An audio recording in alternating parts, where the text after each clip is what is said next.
नमस्कार जी। क्या आपको पता है कि जिस बिजली का हम आनंद नित प्राय ले रहे हैं वो बिजली कैसे बनती है? तो देखिए, बिजली मुख्य रूप से पानी, कोयला, गैस, हवा, डीजल, परमाणु ऊर्जा और सौर ऊर्जा से बनती है।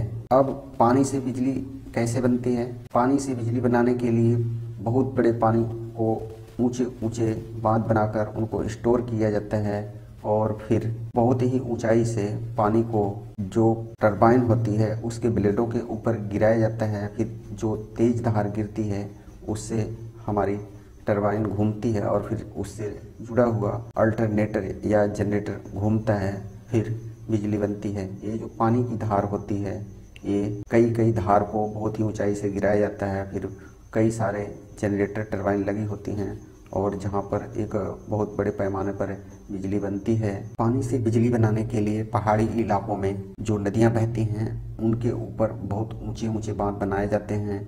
इन बांधों की ऊंचाई 200 से 250 मीटर तक की हो सकती है और इसमें इतना पानी इकट्ठा किया जाता है जो कि पूरे साल तक बिजली बनाने के लिए पर्याप्त हो।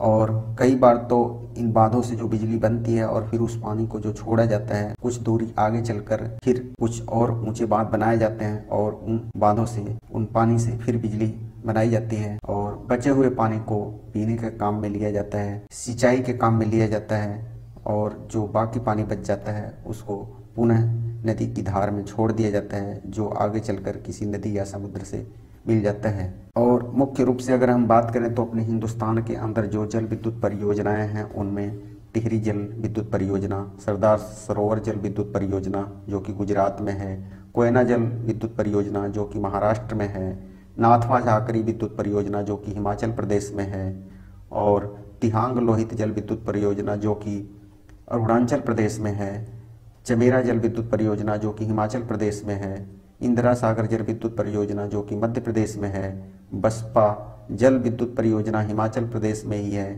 तो इन विद्युत परियोजनाओं से हमें 500 से लेकर 2500 मेगावाट तक की बिजली मिलती है जो कि पूरे हिंदुस्तान में सप्लाई होती है। तो इन परियोजना से मिलने वाली बिजली बहुत ही किफ़ायती होती है। जब ये परियोजना लगाई जाती है तो इसका जो है इनिशियल कास्ट बहुत ज़्यादा होता है, बड़ी मात्रा में पानी को इकट्ठा करना पड़ता है और बड़े ऊंचे ऊंचे पुल बनाने पड़ते हैं, तो इस तरह से इसकी कास्ट बढ़ती है। लेकिन एक बार बन जाने के बाद देखिए सालों सालों तक हमें बिजली मिलती रहती है और एक ये बिल्कुल क्लीन एनर्जी होती है। और दूसरे साधन की बात करें तो दूसरे नंबर पर कोयला आता है। आप ट्रेन को तो देखते ही होंगे, पहले जो कोयले से चलने वाली ट्रेन होती थी, कोयले को जलाकर पानी उबालकर भाप बनाई जाती थी और फिर उस भाप से हमारी रेलगाड़ी दौड़ती थी। तो इसी तरह से कोयले संयंत्र से बिजली बनाई जाती है जहाँ पर ट्रेनों से कोयला आता है और फिर उस कोयले को पीसकर बॉयलर के अंदर जलाया जाता है, फिर पानी गर्म होता है और उससे भाप बनती है। उस तेज निकलती भाप को स्टीम टरबाइन के ब्लेडों के ऊपर डाला जाता है और फिर उस स्टीम के प्रेशर से हमारा जनरेटर या अल्टरनेटर घूमने लग जाता है और फिर बिजली बनने लग जाती है। और ये बिजली बहुत बड़ी मात्रा में बनती है जो कि हमारे घरों, ऑफिसों, कल कारखानों तक पहुंचती है। ये बहुत ही बड़े पैमाने पर बनती है और बहुत पहले से बनी आ रही है। इस बिजली में बस एक दिक्कत है कि इससे थोड़ा धुआं जो निकलता है वो पर्यावरण में प्रदूषण पैदा करता है, लेकिन फिर भी ये ऊर्जा का एक मुख्य स्रोत है, बिजली बनाने का एक मुख्य स्रोत है।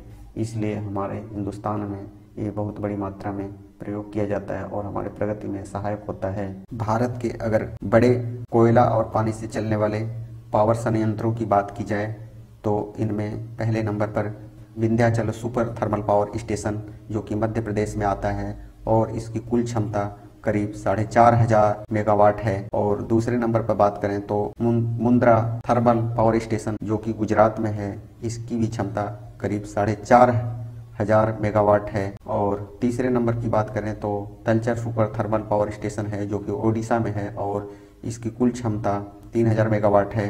चौथे नंबर पर सिपत थर्मल पावर प्लांट है जो कि छत्तीसगढ़ में है, इसकी भी क्षमता करीब 3000 मेगावाट है। और पांचवें नंबर की बात करें तो cobra super thermal power plant है जो कि छत्तीसगढ़ में है और इसकी कुल क्षमता करीब 2500 मेगावाट है। छठे नंबर पर बृहंद सुपर थर्मल पावर स्टेशन जो कि उत्तर प्रदेश में है, यहाँ भी 3000 मेगावाट बिजली पैदा होती है। और 7वें नंबर पर Chandrapur super thermal power station जो कि महाराष्ट्र में है, यहाँ भी करीब 3000 मेगावाट बिजली बनती है।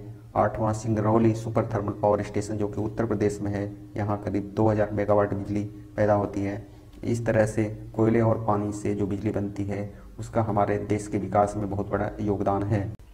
भारत में प्राकृतिक गैस से भी बिजली बनाई जाती है। तो भारत में मुख्य रूप से जो गैस आधारित पावर प्लांट हैं उनमें अगर कहें तो जैसे आंता गैस पावर प्लांट है जो कि राजस्थान में है, यहाँ पर करीब 400 मेगावाट बिजली बनती है। क्वासा गैस पावर प्लांट जो कि गुजरात में है और यहाँ पर करीब 6500 मेगावाट बिजली बनती है। गंधार गैस पावर प्लांट है जो कि गुजरात में है, यहाँ करीब 6500 मेगावाट बिजली बनती है। दादरी गैस पावर प्लांट जो कि उत्तर प्रदेश में है, यहाँ पर करीब 850 मेगावाट बिजली बनती है।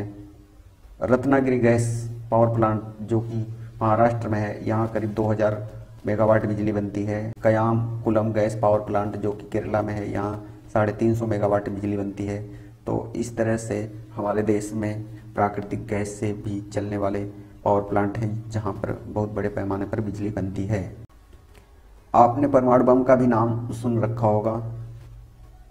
ये परमाणु बम केवल तबाही के लिए ही नहीं होता है, इसका हम चाहें तो मानव भलाई में भी उपयोग कर सकते हैं। और इसी भलाई को देखते हुए देखा जाए तो परमाणु बम के लॉजिक पर ही बहुत बड़े पैमाने पर बिजली भी बनाई जाती है, जिसको परमाणु ऊर्जा संयंत्र कहते हैं। और इन परमाणु बिजली संयंत्रों से बहुत बड़ी मात्रा में बिजली बनती है। और भारत में मुख्य रूप से जो परमाणु संयंत्र हैं उनमें तारापुर परमाणु संयंत्र है जो कि महाराष्ट्र में है और यहाँ करीब 1400 मेगावाट बिजली बनती है।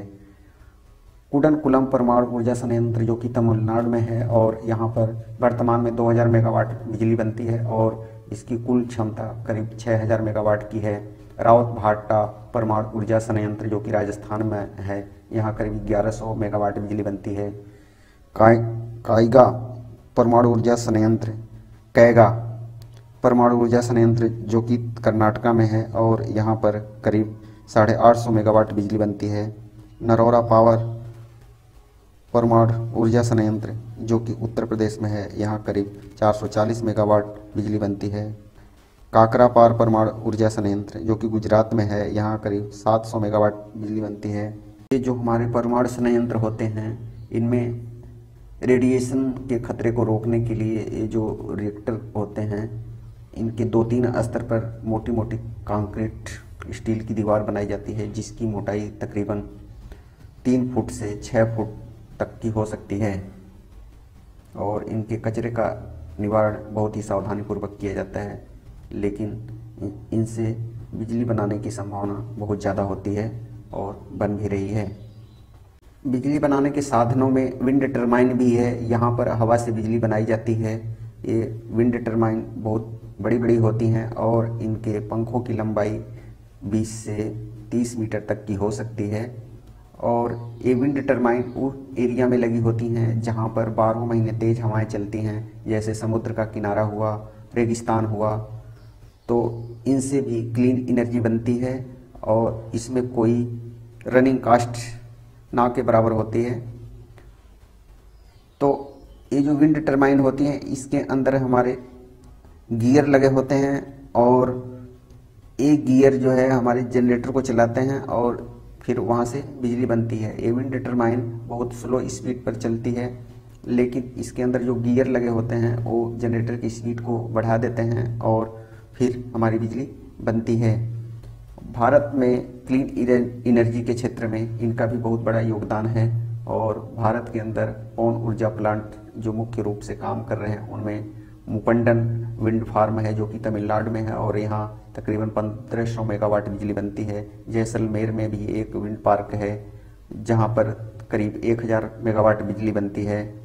महाराष्ट्र में भी एक विंड फार्म है जहाँ पर तकरीबन 550 मेगावाट बिजली बनती है। और महाराष्ट्र में ही धलगांव में भी एक विंड फार्म है जो कि करीब 350 मेगावाट बिजली का उत्पादन कर रहा है।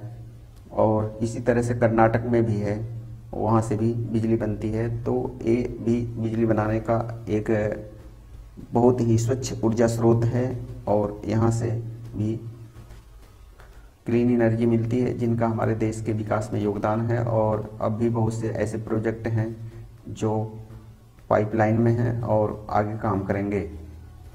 डीजल जनरेटर सेट भी बिजली उत्पादन का एक मुख्य साधन है। ये पोर्टेबल है, यानी इसको जहां हम चाहें वहां ले जाकर और बिजली पैदा कर सकते हैं।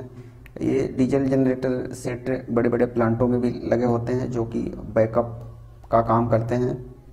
और रिमोट एरिया जहां की बिजली नहीं बनाई जा सकती है वहां भी इसको हम ले जाकर और तत्काल जो है बिजली बना सकते हैं। तो इसका भी हमारे जीवन में बहुत बड़ा उपयोग है। और हम डीजल और पेट्रोल से चलने वाले जनरेटर बनाते हैं। डीजल से चलने वाले जो जनरेटर होते हैं वो छोटे से लेकर काफ़ी बड़े तक 2000 किलोवाट तक के होते हैं और इनसे भी बहुत सारे जनरेटर लगाकर एक प्लांट बना सकते हैं और जिनसे बैकअप पावर हम ले सकते हैं। सूर्य ऊर्जा का भी बिजली बनाने में महत्वपूर्ण योगदान है और आजकल तो इसका प्रचार नित्य प्राय बहुत बढ़ता ही जा रहा है। और ये बहुत ही स्वच्छ ऊर्जा का स्रोत है जो कि छोटे से लेकर बड़े पैमाने पर कहीं भी लगाया जा सकता है। आजकल तो इसे घर घर और ऑफिस फैक्ट्री हर किसी जगह लगाया जा रहा है। घरों के ऊपर लगाया जा रहा है, रेगिस्तान में लगाया जा रहा है, जहाँ पर तेज धूप होती है और हमेशा धूप होती है वहाँ पर इसे लगाया जाता है। आजकल तो सोलर पैनल की बनी सड़कें भी कुछ देशों में बन चुकी हैं। भारत के बारे में अगर कहा जाए तो भारत क्लीन एनर्जी, खास करके ये जो सोलर एनर्जी है इसके क्षेत्र में बहुत आगे निकल चुका है और भारत के अंदर बहुत बड़े पैमाने पर सोलर एनर्जी पैदा की जा रही है। भारत के अंदर भदला सोलर पार्क है जो कि राजस्थान में है और ये जैसलमेर ज़िले में स्थित है। यहाँ पर दुनिया का सबसे बड़ा सोलर प्लांट है जहाँ की करीब 2250 मेगावाट बिजली वर्तमान समय में बन रही है। और कर्नाटका के अंदर एक पावगड़ा सोलर पार्क है जहाँ पर करीब 2000 मेगावाट बिजली बन रही है। ये करीब 13,000 एकड़ में फैला हुआ है और ये तुमकुर ज़िले में स्थित है। रीवा में भी एक अल्ट्रा मेगा सोलर पार्क है जहाँ पर 750 मेगावाट बिजली बन रही है। खंडवा में भी एक प्लांट है जहाँ पर 600 मेगावाट बिजली बनाने का लक्ष्य निर्धारित किया गया है। नीमू चंगलात सोलर पार्क लद्दाख में है जहाँ पर करीब 750 मेगावाट बिजली बनाने की परियोजना प्रस्तावित है और यह भारत का एक बहुत बड़ा प्लांट होगा जो कि काफ़ी ऊंचाई पर स्थित होगा। कल्लम सोलर पार्क जो कि आंध्र प्रदेश में है और इसकी क्षमता 1000 मेगावाट है। चारंका सोलर पार्क गुजरात में है जहां पर करीब 800 मेगावाट बिजली बनती है।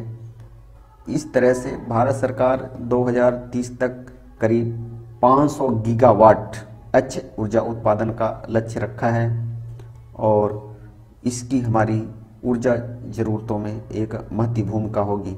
तो इस तरह से आप देखें कि हमारे घरों में मिलने वाली बिजली किन मुख्य साधनों से आती है। सोलर एनर्जी जो बनती है दिन के समय सूर्य की रोशनी होती है और सोलर पैनल सूर्य की ऊर्जा को बिजली में परिवर्तित करते हैं जिनका हम आनंद लेते हैं। दिन के समय तो ये बिजली बनती रहती है लेकिन रात के समय जब सूर्य नहीं होता है तो ये बिजली बननी बंद हो जाती है। तो उसके लिए बड़ी बड़ी बैटरियाँ लगा दी जाती हैं और आजकल तो लिथियम बैटरियों का ज़माना है जो कि ऊर्जा की बहुत बड़ी मात्रा को